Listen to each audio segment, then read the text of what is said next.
Estamos aqui para dar voz ao povo, em defesa dos cidadãos, pela dignidade humana. Todos temos deveres, mas também todos temos direitos. Será que existe justiça? Isto é o povo a falar. Depois do pântano de Guterres, da Troika, de Sócrates ou do maldito parágrafo de António Costa, eis que o franchise Democracia Portuguesa, que se prepara para celebrar 50 anos em abril próximo, tem a decorrer mais uma valente e de grande audiência novela, de seu nome As Gêmeas de Marcelo ou Um Ensaio à Memória Seletiva. Boa noite, meu nome é João Nuno Pinto e isto é o Povo a Falar. Estou consigo de segunda à sexta, neste mesmo horário, emissão em simultâneo, Curiacos TV e Rádio Vida 97.1. O tema para este mês, democracia a saldo. E olha, e não está a saldo porque temos que comprar democracia, está a saldo porque realmente, se pararmos para pensar, eu duvido que alguns de nós, ou a grande maioria de nós, esteja contente com a qualidade desta democracia. Mas voltemos à nota introdutória. É que, apesar de tudo, existe uma apatia crónica na sociedade portuguesa que nos faz pensar se alguma coisa irá mudar, mesmo perante os factos constatados de um assalto àquilo que é a ética republicana. Lá chavão, nós sabíamos que existia, que o comportamento seria verdadeiramente alterado, não tínhamos propriamente consciência disso. Ouve-se falar em corrupção, ouve-se falar em tráfico de influências, ouve-se falar, inclusive, de gente sem escrúpulos que está à frente dos partidos ou que se prepara para liderar determinados partidos. E tudo aquilo que nós conseguimos pensar é se o Roger Schmidt vai ficar à frente do Benfica mais uma jornada, se Pinto da Costa é ou não imortal, ou se o Sporting voltará a ser campeão. A tudo isto, Marcelo aplica também a conhecida tática futebolística do 4-4-2. 4 milhões, 4 cadeiras e 2 andarilhos. Digo eu que não percebo nada disto.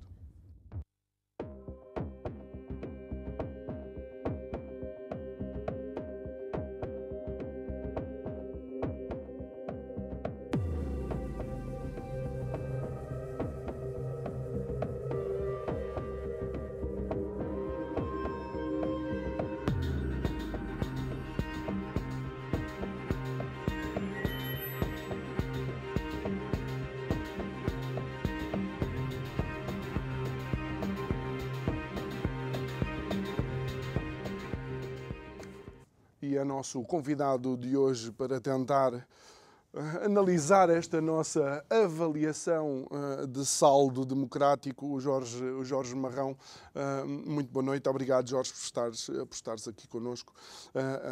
De facto, já há alguns programas atrás eu recordo-me de tu dizeres que, infelizmente, dentro dos partidos, os quadros também já não tinham a dimensão intelectual que tiveram, provavelmente, os fundadores desses partidos e muitos daqueles que eram os grupos que acompanhavam esses fundadores, mas há aqui algo que me preocupa, é que eu nunca pensei que uma maioria absoluta estável, aparentemente pelos votos dos portugueses tinha sido dada essa estabilidade, não chegasse até ao fim e depois estivéssemos a viver de facto este período de eu não sei de chamar incerteza, mas bandalheira com certeza na nossa democracia.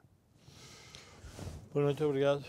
O tema é muito interessante e é complexo, mas julgo que os acontecimentos podem nos permitir começar a ver algumas tendências que, obviamente, a prazo vão ter que ser, diria, estancadas. Esta ideia de uma maioria absoluta, e talvez possamos ver isto da seguinte forma, para as pessoas perceberem. As democracias têm arquiteturas institucionais que geram aquilo que nós poderíamos chamar o equilíbrio de poderes e a separação de poderes. Uma maioria absoluta, pela sua natureza, cria uma ideia de poder quase absoluto para quem governa e do partido que é detentor dessa maioria e, portanto, torna-se arrogante, agressivo. Basta ver o comportamento, e eu ando a falar nisto há algum tempo porque é algo que me aflige, do atual Presidente da Assembleia da República, que tem um comportamento quase de bullying permanente a um partido que tem a sua legitimidade democrática, que é o caso do Chega, a forma como ele que lida com os adversários, a direita, que malha na direita ou vai às fuças à direita, e, portanto, há uma linguagem que é uma linguagem política de um absolutismo e parece que é o único detentor da verdade. E que depois se traduz em práticas, em métodos e iniciativas dos governantes que julgam que estão acima da lei. E depois são confrontados com um terceiro poder que lhes aparece pela frente, que é o Ministério Público, por exemplo, ou o Presidente da República, ou até a própria comunicação social, que vai-lhes dizendo, cuidado porque isso está errado.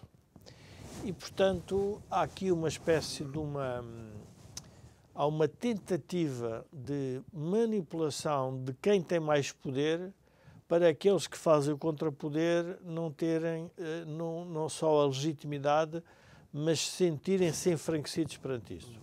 O caso das gêmeas em Portugal, para mim, é claramente uma estratégia do Partido Socialista de António Costa para inferiorizar o Presidente da República, para tornar a sua ação mais limitada, independentemente do mérito ou não dos factos que estejam por trás de tudo o que se passou. E isto, porque é que eu estou a dizer isto? Porque a verdade é que começou-se a querer fazer logo uma colagem de uma ligação do Presidente da República à Procuradora-Geral, à forma como tinha sido redigido o parágrafo, e depois o próprio Primeiro-Ministro vem dizer que não esperaria que o atual Presidente fizesse mais alguma dissolução, a dizer, como quem diz, seja qual for o resultado do governo que governar, o senhor não pode dissolver. Portanto, é um condicionamento permanente dos poderes.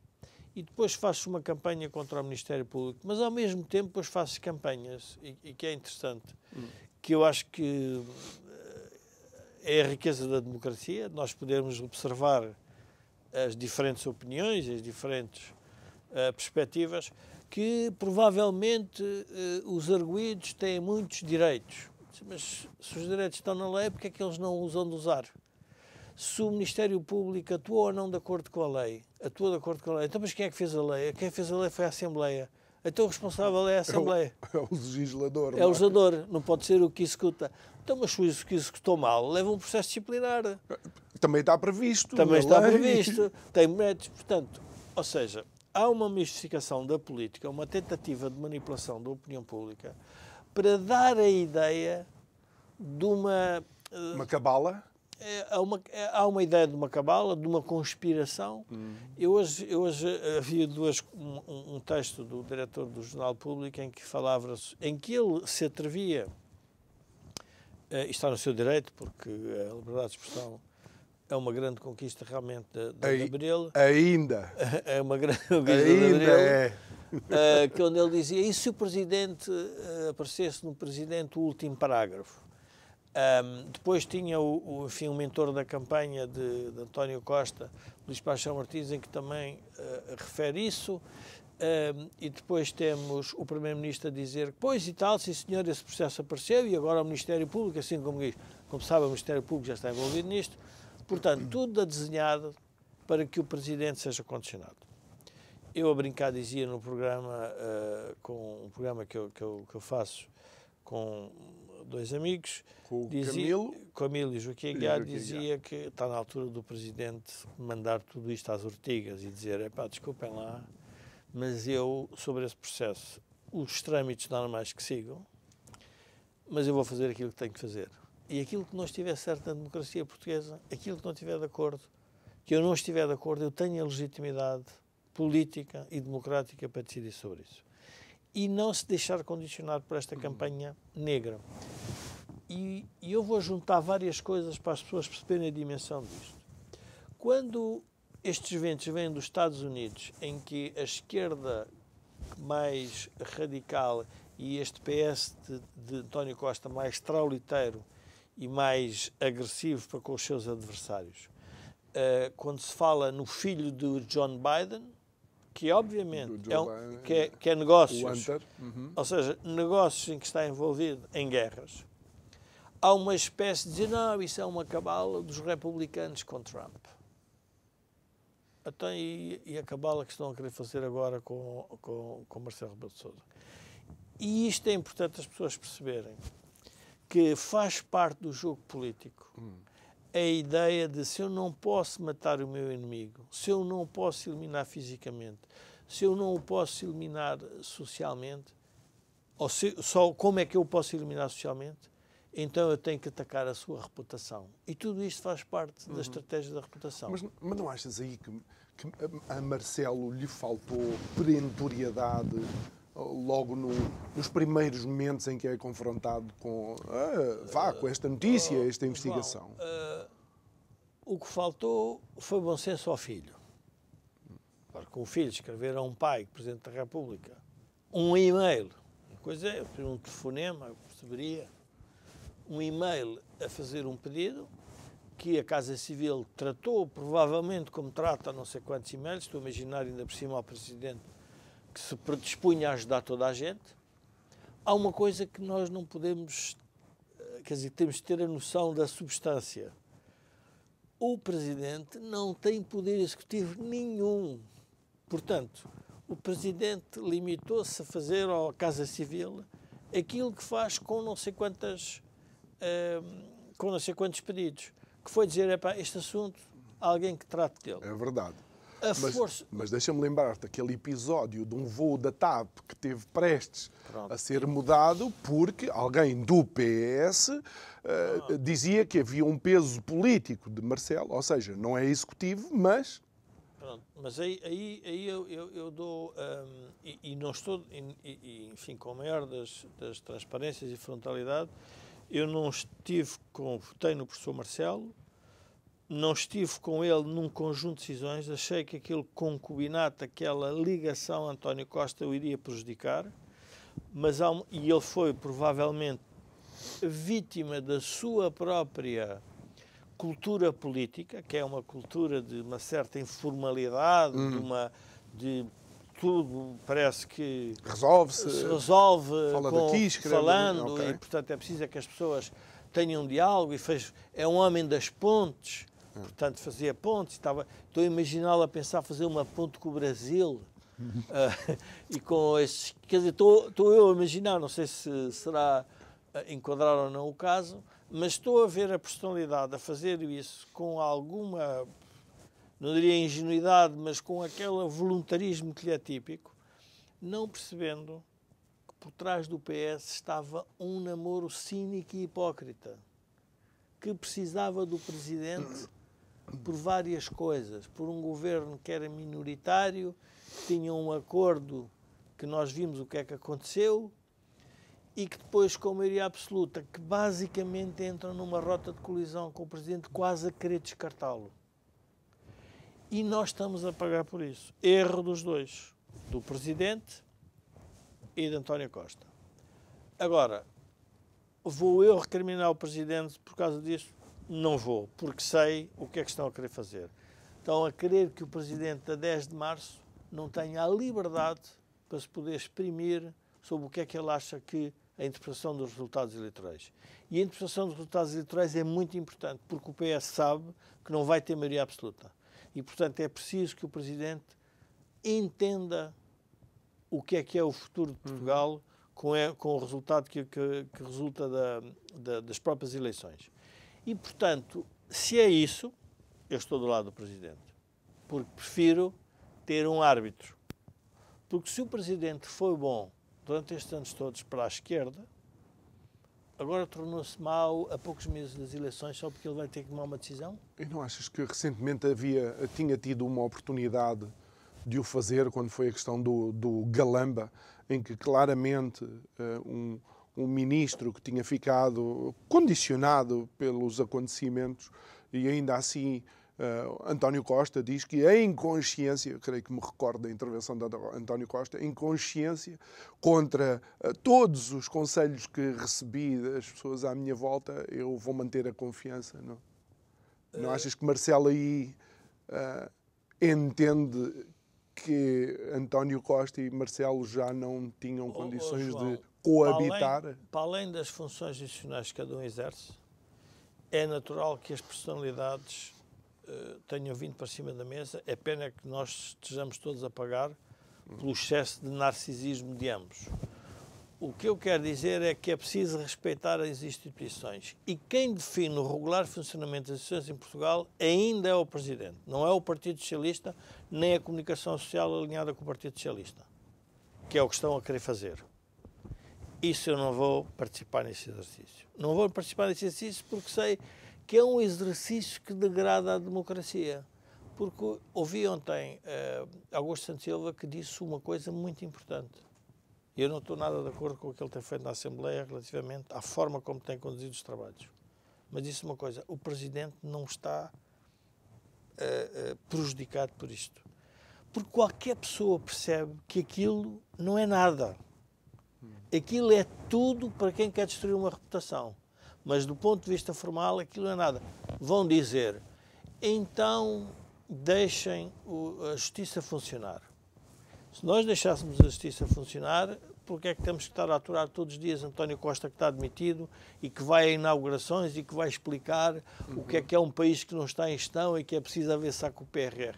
Epá, por favor, não nos façam tontos de uma vez. Nós quase que temos assistido um governo já em campanha para 10 de março, porque ainda ontem ou hoje de manhã, não creio estar equivocado, o Ministro da Educação diz que há a hipótese de recuperar todo o tempo perdido dos professores. Uma coisa que provocou greves e greves, e que tem provocado greves, e que tenho colegas meus que não conseguem ter os filhos na escola quase 3 dias seguidos, e de repente, tipo a lâmpada do gênio, com 3 esfregadelas, aparece essa possibilidade. A política portuguesa conseguiu fazer uma coisa que ultrapassou, enfim, estamos a ser num canal que posso dizer isto sem tema nenhum, ultrapassou a Bíblia. Nós vamos ter Natal até março. Nós até março só vai haver prendas, de todos os partidos. Não, só vai haver prendas. E, portanto, nós vamos ter uma coisa que nem é bíblico. Que é o Natal estendido no tempo. Vai até Reis, quase. Vai até onde tu quiseres. E, portanto, não vale a pena. Ou seja, que eu acho que... E por isso é que eu, quando fiz no programa, estou a ouvir sobre a questão da democracia a saldo, eu julgo que é importante nós percebemos uma coisa. É mesmo, eu diria que é fascinante, porque nós vamos resolver um problema que é um problema seríssimo, provavelmente sem violência, a 10 de março. Podemos dizer tudo o que pensamos sobre o país, podemos ser condicionados, mas no dia 10 de março, cada português, à frente do boletim de voto, vota onde ele quer e não onde a comunicação social acha que deve ser votado. Deve-se votar. E, portanto, essa é a virtude da democracia. Há um ritual, que é o ritual de uma espécie de às vezes, de um pandemónio, que é um pandemónio, mas depois, no fim, diz, está bem, mas como é que resolvemos esta nossa diferença de entendimento sobre a política? Muito simples. Vamos a eleições. Se fosse de outros tempos, começávamos todos a ver, como é que nos vamos armar, quem é que são os nossos apoiantes, como é que vamos dar cabo deles. Agora é fácil, damos cabo deles de forma pacífica. Vamos ao boletim de votos, inscrevemos e pronto. Essa ainda é uma das grandes virtudes da será democracia, sempre, não é? Será sempre. Qual é, enfim, o menos, diria, o menos benéfico, não é benéfico, eu diria, o que torna mais exasperante ou que gera mais ansiedade é que o debate parece interminável. Parece que falta ação. E é um bocado verdade. Mas é melhor isso ou termos uma ação musculada em que cada um de nós só estará bem se estiver do lado do poder? Porquê é que eu estou a fazer este tipo de discurso relativamente ao PS de António Costa? Porque eu acho que o PS de António Costa é uma versão, diria, menos boa do PS. É uma versão muito mais totalitária e arrogante, que foi demonstrada e que vem no tempo de José Sócrates. E, portanto, se nós olharmos para o panorama do que está em Portugal sobre os poderes que podem contrapor ao poder do governo e do Parlamento, nós verificamos que há um certo enviesamento para este poder de António Costa. E achas que se pode acentuar com Pedro Nuno Santos? Eu julgo que não. Pedro Nuno Santos faz parte de uma geração diferente. Ele passou de esquerdista fogoso social-democrata, mas isso é importante. Não, mas é importante perceber que isto é a cultura do PS. O PS é o partido... O PS vai fazer uma campanha, eu acho que o erro do PSD vai ser este, na minha opinião. O PS vai se transformar num partido totalmente social-democrata. E nem sabemos porque é que existe o PSD. Se já tanta gente quer ser social-democrata no PS, eles têm tanta experiência governativa, são tão bons, até fizeram as contas certas, porquê é que vamos votar no PSD? É assim que está a ser construída a campanha do PS. E a viragem de Pedro Nuno Santos é uma viragem tática para o aparelho do partido. Porque nós não podemos esquecer do seguinte. Aqueles dois candidatos vão ser eleitos não é por nós, vão ser eleitos pelos militantes. E os militantes, os simpatizantes, querem saber quem é que se pode sentar na cadeira do poder. E já deram um sinal. Para quem se senta na cadeira do poder é quem mostrar social-democracia e tolerância. Porque as pessoas já estão cansadas. Já tivemos a experiência de Geringonça, aquilo não correu muito bem. E, por outro lado, as pessoas querem mais bem-estar, querem mais apoios sociais. É por aí que a gente tem que ir. Portanto, os dois já estão a ir. Eu, qualquer dia, perguntava ao PSD, admito-me, olha, entrego o PSD... Entreguem o D ao PS. O D ao PS e pronto, e ficam juntos, façam um acordo, enchem os cofres do partido e muda-se. Porque o D está no PSD e eles agora vão querer passar para o PS. E eu olho e digo assim, mas como é que é possível? Pronto, mas isso é o PS, que é o partido que quer absorver toda a sociedade. E, portanto, é tudo para todos ao mesmo tempo. E já lá vamos à questão do absorver a sociedade, porque algo que tem sido constatado, provavelmente já deveríamos estar alerta há mais tempo, é realmente a colocação de pessoas no partido em entidades públicas, ou seja, toda a estrutura pública acaba por ser dominada também por pessoas do partido, mas ainda antes disso eu gostava de saber se... Mas é difícil as pessoas entenderem que este PS defende isto e depois, à tarde, o contrário disto que defendeu de manhã. Por exemplo, olhando para a medida do IUC. O IUC era uma medida por causa da justiça social. Ok? Era implementada ou ia ser implementada. Depois foi retirada por causa de justiça social. Ou seja, a justiça social, estas parangonas, servem para defender isto e o seu contrário. Não sei como é que... Sim, mas é porque eu julgo que há aqui um tema que nós temos que... Os partidos são máquinas para... Bom, os partidos são muito relevantes na democracia, porque, no fundo, nós estamos numa democracia representativa, não estamos numa democracia popular, é uma democracia representativa. Portanto, temos os representantes que nos representam no Parlamento e, portanto, o que os partidos fazem é como eu vou chegar ao poder. E quando estão no poder, as cambalhotas que dão é porque querem manter o poder. Portanto, as convicções parece que não existem.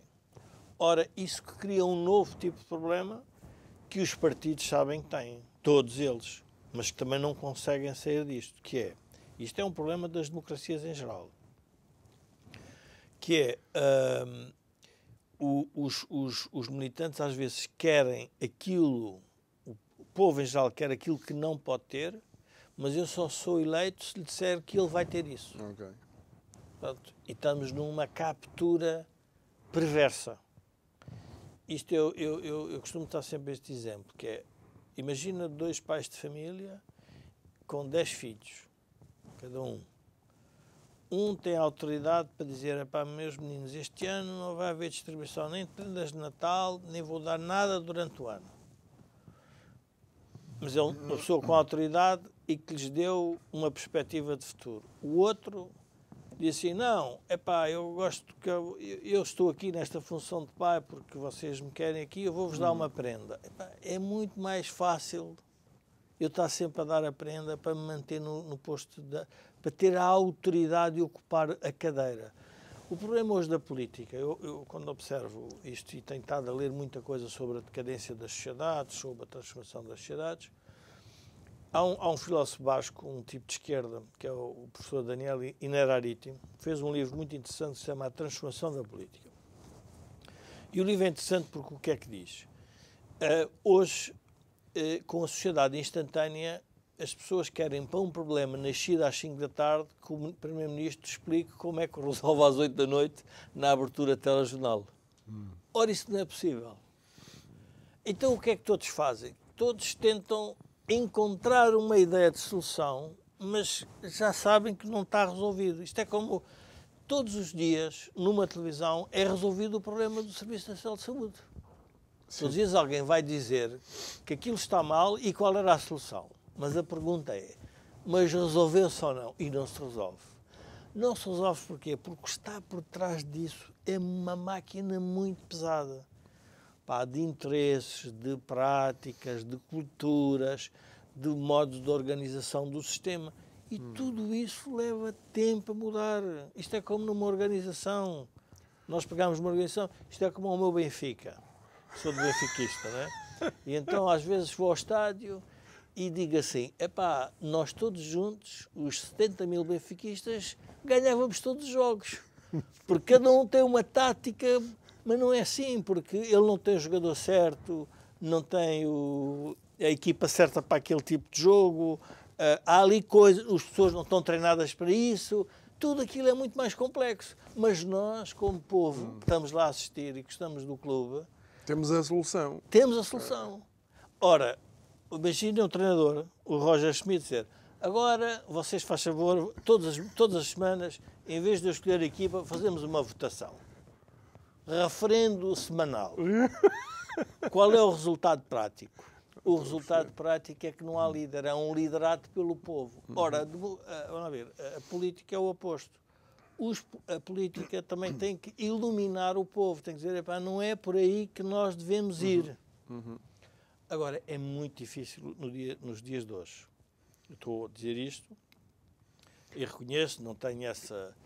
E não estás a dizer isto porque se iniciou alguma mudança no status quo deste sistema, pois não? Não. Parece que... Não, okay. Mas estou a dizer isto com alguma, enfim, mágoa, porque reconheço que não há solução fácil para este tema, que é a dependência sobre o instantâneo e a dependência do voto.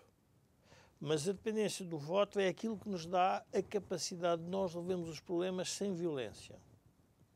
Isso nós temos que manter como relevante. E a outra é respeitarmos institucionalmente os diferentes poderes.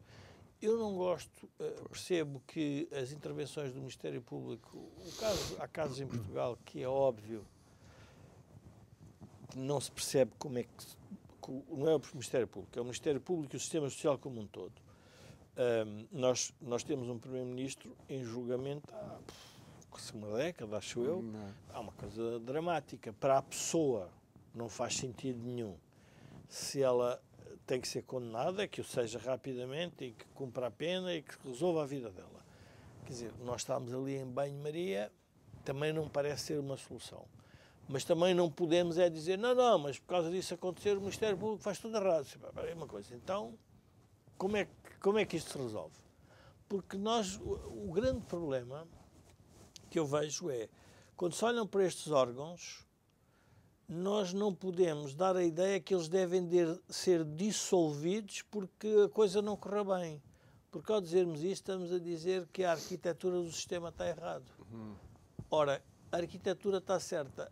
As práticas e o que suporta legalmente é que pode estar errada.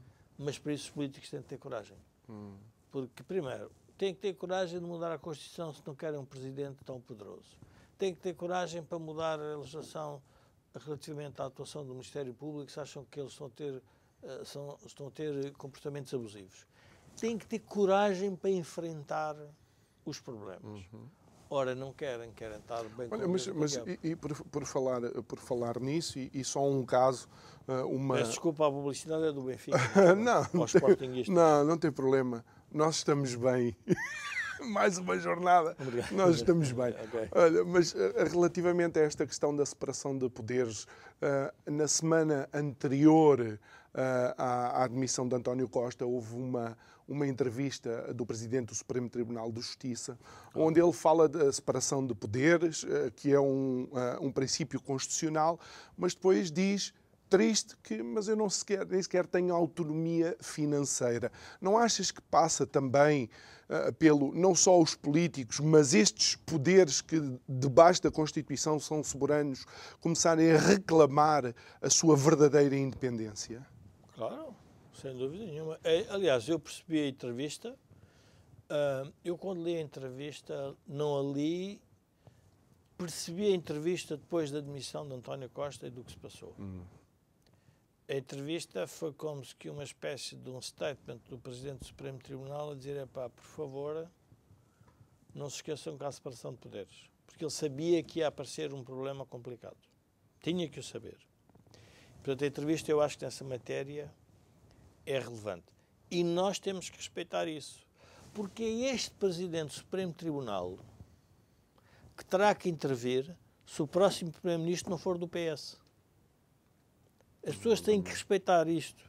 É como não respeitar o Presidente da República, só porque não é da minha área política. Não, temos que o respeitar porque ele é o garante tem a legitimidade para avaliar a situação política portuguesa.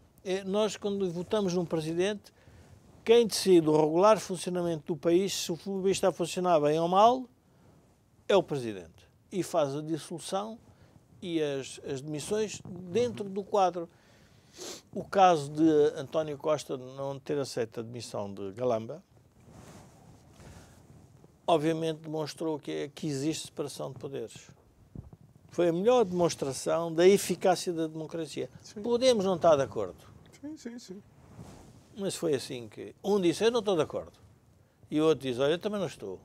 Mas eu tenho o poder para o manter e tu não tens o poder para o admitir. Mas aí acontece a pescadinha de rabo na boca, porque se olharmos para a intervenção de muitos opinion makers após a demissão de António Costa, foi quase uma tentativa, aliás, eu não vou dizer o nome da pessoa porque não tenho a certeza, mas eu inclusive li alguém numa rede social, alguém com relevância e pelo menos uma influencer, sendo um bocado irónico, a dizer que isto tinha sido um golpe de Estado perpetrado pelo Ministério Público. Mas, João, como é que eu estou a responder a isto sem ser leviano? E, obviamente, aí tenho que fazer a minha introspeção. As pessoas, por uma outra razão, têm interesses. E, portanto, nós não somos independentes. Quando me perguntam a mim se tens conflitos de interesses, não, eu só tenho interesses. Tenho a que os declarar. Só tenho interesses. Porque os conflitos geram-se porque eu não declarei os interesses. Okay. É melhor eu declarar o meu interesse. A minha cultura política não é de esquerda. Portanto, sei cultura direita. Mas avalio, dentro do razoabilidade, o que cada um faz. Não faria um conjunto de comentários sobre vários primeiros-ministros do Partido Socialista, como estou a fazer em relação a estes, porque em relação a estes olho para o comportamento e para a prática e para o que se fez. os comentadores, nós próprios estamos aqui, também sofremos da mensagem instantânea. Dizer que o Ministério Público, que por acaso é o Ministério Público que abre um inquérito amanhã sobre uma pessoa que apareceu numa vala morta e que a sociedade tem que identificar quem é se ele morreu de morte natural ou se foi morto. O Ministério Público que segue uma lei que pode ser mal interpretada por eles próprios, mas segue uma lei, tem regras internas para fazer essa avaliação. Se elas não estão bem feitas, então que as mude. Se nós, como cidadãos, começamos a pôr em causa ou seja, a existência do órgão, não é, podemos pôr em causa a ação do órgão em concreto. Agora dizer que o Ministério Público, como entidade, juntaram-se todos, dizer, epá, agora vamos arranjar aqui um golpe constitucional contra, com todo o respeito, se me dissessem, não, uma pessoa do Ministério Público que tinha umas contas a ajustar, decidiu fazer isto. Então, se o senhor acha que vai ser lesado, ponha uma ação contra o Estado português. Porque o Ministério Público tem balizas para se comportar. O Ministério Público não existe para além da lei. Está dentro da lei, que saiba. E não achas que houve, não quero voltar muito atrás no tempo... E eu não sou direito, não, mas já li muita coisa sobre... quer dizer, é um disparate dizer isso. Não achas que houve aqui algumas nuances interessantes, por exemplo, a não utilização da PJ, mas a utilização da PSP quando foram as buscas domiciliárias, inclusive na residência oficial do Primeiro-Ministro, pode dar uma indicação de que o Ministério Público entendeu que utilizar determinados recursos operacionais podia eventualmente até minar a investigação? Não tenho informação, João. Não sei concretamente as razões operacionais por que o fizeram. Podemos especular sobre isso, mas diria que na ação, ou seja, se pensar no resultado da ação e tendo havido uma história, uma prática de fuga de informação sobre um conjunto de matérias, ainda me recordo que há uma escuta que apareceu na altura do caso de Paulo Pedroso, de uma tentativa de, já não me recordo se era António Costa, fazer um telefonema. Ou Ferro Rodrigues. Sim, havia qualquer, um deles, não me recordo, não quero ser, enfim, injusto, e portanto, então é porque sabia que havia, neste caso não se soube, portanto... Provavelmente houve aqui um certo secretismo que... Eu julgo que este secretismo... Entende-se? Entende-se, porque estamos a falar do Primeiro-Ministro. Ou seja, não era uma coisa... ainda em funções. Mas, João, o fascinante disto é a ampliação da comunicação social sobre o tema das gêmeas, quando olho para o que é de gravoso do ponto de vista de percepção de ter um chefe de gabinete que decide, que fala tudo com o Primeiro-Ministro, com dinheiro dentro de livros. Eu penso assim, não devia ter a mesma cobertura jornalística. São coisas completamente diferentes. E tem, e aí vem, e tu és jornalista, sabes isso, o critério editorial é tudo em jornalismo. Eu tenho que saber escolher, porque o jornalista também quer influenciar como a sociedade pensa e como a sociedade percepciona sobre os factos. E o que é interessante é ver, por exemplo, de vez em quando eu vejo as elites contra os jornais tabloides, mas se agora o jornal tabloide fizer a cobertura das gêmeas do professor Marcelo, do Presidente da República, já está a fazer jornalismo. Portanto, é esta ambivalência que mata a sociedade. Por isso é que os políticos entram em descrédito. Eu vi, por exemplo, agora o deputado André Ventura vir dizer que o que é preciso é um inquérito parlamentar relativamente às gêmeas. Depois pensei para comigo. Isto é uma coisa estranha, porque o Presidente da República vai ter que ouvir os partidos, agora teve que ouvir para a marcação das eleições. vai ter que dialogar quando for a altura E nesse momento vai estar sobre a alçada do inquérito parlamentar, de um mail enviado pelo desastrado de um filho que depois põe a Casa Civil toda a trabalhar para aquilo. O que é que ganha com isso? Ganha a ideia que todos os políticos são maus e sou eu que sou sério. Não. Ganha a ideia que, afinal, são todos maus e têm que nascer. Incluindo o Presidente da República. Incluindo o Presidente, que por acaso é o único que garante que ele pode ter a liberdade de poder vir a participar ou não num governo futuro. Mas que é igual para ele como é igual para o do Bloco ou como o do... É esta falta de respeito institucional que vai matando a credibilidade das instituições, que é produzida por quem? Porque aquele artigo que eu te referi do diretor do Público depois termina a falar no problema do juízo e do justicialismo. E eu pensava, mas ele não começou com o artigo a atacar o Presidente com um parágrafo que deveria, provavelmente, se fosse escrito pela Procuradoria, então o que é que está a querer dizer? Eu pensei para comigo, estás a querer alinhar com uma defesa, como eu alinho com uma defesa diferente, ele está a querer alinhar para uma defesa que é aquela. Na minha opinião, eu não alinho nela porque reconheço que é preciso manter as instituições, como não posso alinhar na ideia que o Primeiro-Ministro, só por facto do chefe de gabinete ter lá dinheiro, que ele recebeu dinheiro. Não posso alinhar nisso, não faz sentido nenhum.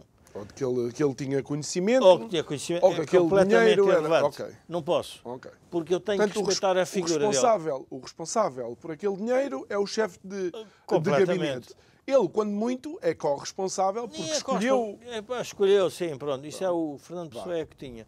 O chefe não serve para nada, mas é sempre responsável por uma coisa. Até por facto de ter escolhido o subordinado. Pronto. Há uma coisa que ele não pode dizer. Eu não o escolhi. Não, ele escolheu, sim. Pronto. Onde é que eu queria chegar sobre esta questão? A outra linha é, eu acho que nós todos têm que levar para a mesma medida. Eu disse, então, mas todos temos que levar para a mesma medida, então a ideia é da democracia, não há hierarquia de valores, não há diferenças. Então acho muito bem que o chefe da Casa Civil se tratou de um assunto relacionado com uma pessoa qualquer, uma senhora que, numa visita do Presidente, que lhe mandou uma carta a dizer que não tinha maneira de pagar os tratamentos, e o Presidente da República intercedeu e mandou aquilo para o Ministério da Saúde. Então, se não é hierarquia de valores, então o filho do Presidente é tão português como essa pessoa. Portanto, às tantas estamos a... Quer dizer, eu acho que o mais relevante para mim é a ambivalência na forma de aplicar os critérios. Os critérios têm que ser, costuma-se dizer, princípios rígidos de aplicação flexível. Eu acho que aqui o princípio tem que ser rígido, mas a aplicação tem que ser flexível porque tem que contemplar a realidade como ela é. Mas, Jorge, estamos nos últimos 6 minutos, sensivelmente, o tempo voa. Não achas que todos estes episódios têm debilitado algo que deveria ser, eu não digo inatacável, mas é de facto a democracia no seu estado mais belo? Ou seja, deixa-nos a ideia de que nos roubaram a democracia, ou seja, retiraram a democracia ao povo. Os partidos não são propriamente defensores da democracia. A leitura que eu faço sobre isso pode ser numérica. E para nós vermos, as pessoas não têm noção disto. Mas na primeira eleição democrática em Portugal, a seguir à Revolução, as primeiras eleições, abstiveram-se 500 mil pessoas. Na última foi 5.600.000. Portanto, na primeira foram 95% ou 96% das pessoas que votaram. Portanto, temos mais de 5 milhões de portugueses a sentirem que não vale a pena irem àquilo que é relevantíssimo, que é eles terem a liberdade de afastar quem não serviu e de escolher o próximo. que é uma coisa muito importante para as sociedades, porque não foi isso que elas tiveram em séculos. Pois. E, Monarquia não se tinha. Não. Depois... As monarquias constitucionais têm-se isso, mas as monarquias absolutas não se tinha isso. E, portanto, nós temos que... Agora, isso de onde é que isso vem? Só pode vir da forma como os partidos estão a conduzir a sua atuação dentro da democracia. Agora, há uma coisa que eu costumo sempre dizer, que eu acho que é: não há política sem políticos. A ideia que... É muito estranho dizer isto, mas a ideia que a política pode fazer sem políticos é um bocado perigosa, porque o que nós precisamos é de mudar de treinadores e mudar também a equipa. Ou seja, voltando à metáfora do futebol... Dar a tática, pelo menos, não é? É, exatamente. Ou seja, nós não podemos dizer que a equipa não tem que ter treinador. O treinador tem que ser um tipo... Não, a equipa... O treinador não serve. Não deu resultado. Com todo respeito. Se nos falar da tática, tínhamos que começar outro programa, porque a falta de visão para o país também é algo que... Eu, como antigo atleta, eu nunca iniciei nenhum jogo sem entender perfeitamente qual é que era a estratégia para aquele jogo. Nem mudei resultados sem o treinador nos dizer claramente o que é que tínhamos que mudar em termos da estratégia inicial para alterar o resultado do jogo, não é? Aqui em Portugal andamos neste... rame-rame. Há uma história interessante sobre um combate de boxe entre, acho que era Muhammad Ali com George Foreman, em que George Foreman tinha ganho vários combates por KO e o Ali era o desafiante. E ele tinha duas hipóteses: fazer uma estratégia ou uma tática. Ele decidiu montar uma estratégia. E a estratégia dele foi levar pancada nos primeiros assaltos até desgastar o outro, e quando o outro estava desgastado, percebeu que ele se irritava se ele fizesse um golpe que ele lhe deu. E é interessante ver que as pessoas que fizeram o estudo sobre as táticas e as estratégias no boxe explicaram bem isso. Ou seja, uma coisa é a tática de um combate, outra coisa é uma estratégia para derrubar a forma como o outro entrava dentro do ringue. Isso faz uma grande diferença. Ora, o país tem táticas para conquistar o poder, tudo isto que estamos a ver, mas a pergunta é: e vocês querem o poder para fazer o quê? Para quê? Então digam. Qual é a estratégia para o país? Pronto, não dizem. A única coisa que vamos dizer, por isso é que é Natal até março. É verdade. Natal até março é quais são as prendas que os senhores querem. É o IUC. Mas vais ver, aumento de funcionários, os impostos vão baixar, o Sistema Nacional de Saúde vai funcionar bem, a educação vai ser uma coisa espetacular. Olhamos para isto e dizer: mas ainda acreditam no Pai Natal. Eu percebo uma criança até aos 10 anos que acredita no Pai Natal. Agora não acreditemos no Pai Natal até março. E os portugueses têm que estar preparados para isso. Agora, isso faz parte da regra da democracia, é votar nos partidos que existem. Eu acho que a única mensagem que gostaria de transmitir às pessoas sobre a democracia é: não deixem de votar, porque isso é a única forma que têm de manter aquilo que é uma conquista civilizacional, que é: eu posso ver-me livre de alguém sem ter que entrar em guerra, sem ter fisicamente eliminá-lo, vá. Que é como se resolvem os conflitos noutras paragens entre as pessoas. Jorge Marrão, muito obrigado por ter estado aqui connosco. Obrigado também por assumir que neste momento é o Sporting que está em primeiro lugar no Campeonato Nacional, mas pronto, obrigado assim que nos acompanhou em mais um programa. Quero lhe dizer que você pode rever sempre estas conversas subscrevendo o canal de YouTube do Isto é o Povo a Falar. Vá lá, subscreva o canal, clique lá no sininho para receber as notificações sempre que colocarmos um dos nossos programas e ajudar-nos nas redes sociais fazendo a sua partilha, seja no Instagram, seja no Facebook. Desejo-lhe um resto de uma boa noite e amanhã estamos de volta à mesma hora. Boa noite.